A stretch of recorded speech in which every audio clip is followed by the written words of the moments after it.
xabaar a ngi nii bu tiis lool ci patriote yi kii ñu naan Alassane Fall boo wëttuwul danañ ko làq jant bi. Alassane Fall nag soppe président Ousmane Sonko la, nekkoon ancien détenu politique, daanaka tëdd na lu jege fukki weer ci kaso bi ci jamonoy Ndafa.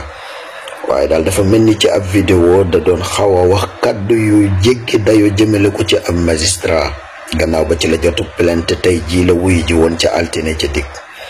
dañ ko dégloo ba pare daal mel na ni dañ koo def garde à vue te suba boo wëttuwul danañ ko defeere mu jëm ci procureur.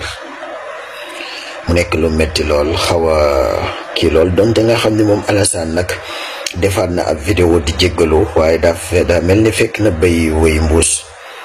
gars yi nañu ànd ak dal waay, nañu ànd ak dal bu baax a baax. nit boo ko wóoloo ba dénk ko danga naan tekk di ko déglu ba xam lu muy def.